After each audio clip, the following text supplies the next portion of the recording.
how would I use it? I will just give you a little bit brief about what this workshop is going to take. Good afternoon, guys. I'm Bits Pilani. Today's workshop on clinical research and pharmacovigilance, conducted by Master Research, will provide you with an insight on various topics such as clinical research introduction, phases of clinical trials, drug discovery and development, nanomedicine and drug delivery, regulatory affairs, biostatistics, and clinical data management. So over the years, the Master Research has trained thousands of students of various life sciences domains and placed these students into the fastest growing industry of clinical research and pharmacovigilance. I hope this workshop will enlighten you in the field of clinical research. So without further ado, I would like to invite Ms. Alamelu to begin the presentation.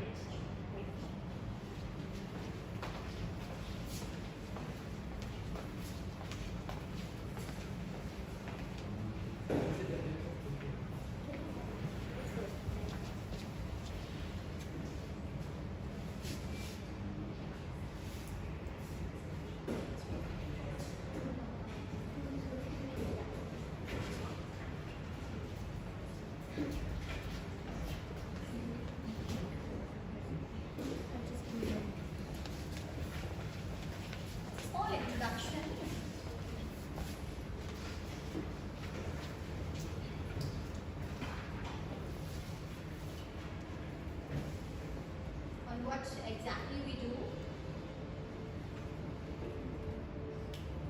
One thing was Master Research, like we are a global brand in this particular industry in clinical research and pharmacovigilance.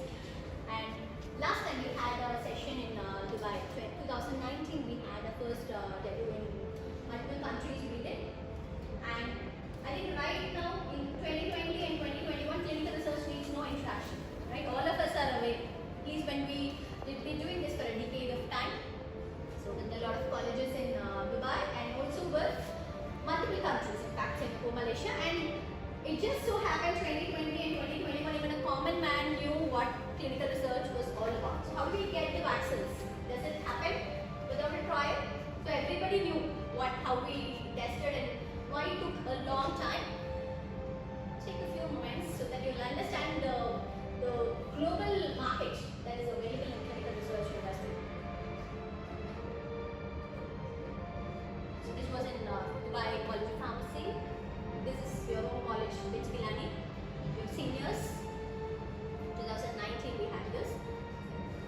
Dubai College of Pharmacy. This was in Manipal. All of them were biotech. So you will see a mixture of this is pharmacy. You will see MBBS, BDS, so different colleges. So one thing you will understand, it's not just for a pharmaceutical thing, just for pharmacovigilance and clinical trials, it's just not for a pharma student. It's also open for pharma biotech students.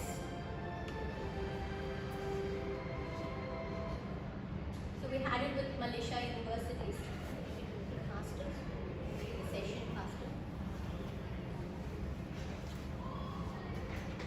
In Malaysia.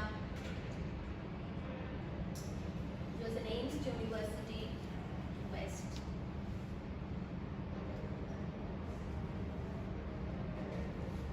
Had it in Bangkok,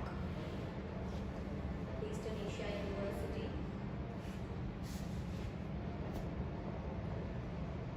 So what is one thing which is common in for biotech, to life science students, to pharma students, to BDS, MBBS? How does one industry include all the set of life science students are into this one industry, and there's a very huge demand? Why would you think even a MBBS or an MD pharmacology student tries to enter into clinical research? Can anyone tell me?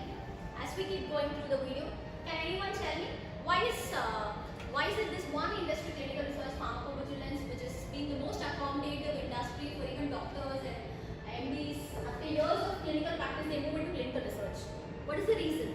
There could be few reasons why this doctor or practicing profession. What does clinical research involve?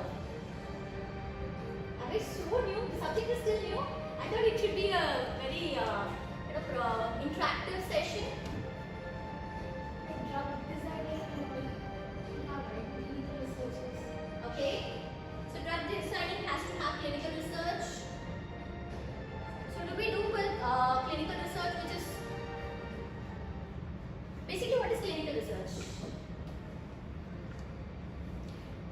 Basically, what is I think it would be finding out some new disease or anything, any disorder that's been happening and trying to find a way to cure it. That Okay. is what I feel it should be. Okay. But how does it, is it a pharmaceutical, you just want to check a particular drug, or how does the entire market comes, like a very typical example you can take up is like how long did it take from the vaccine being found to be coming into the market, approximately? We know that COVID vaccine came, right? The vaccine was found. And we were all waiting, when will the vaccine be used for people? These are all India, different locations in India. Pune, Mumbai, Bangalore, this is the Chennai office. So we have multiple campus interviews happening. So it's just a glimpse where you see the batches and batches of students we have been doing for a decade, and it's been lakhs of students that we have covered all these years. And all these people get a job into this clinical research industry. And why would being just a biotech R&D or a pharma R&D or a QA/QC, all these the conventional traditional profiles, these are some of the television shows. We have a lot of educational programs in clinical research.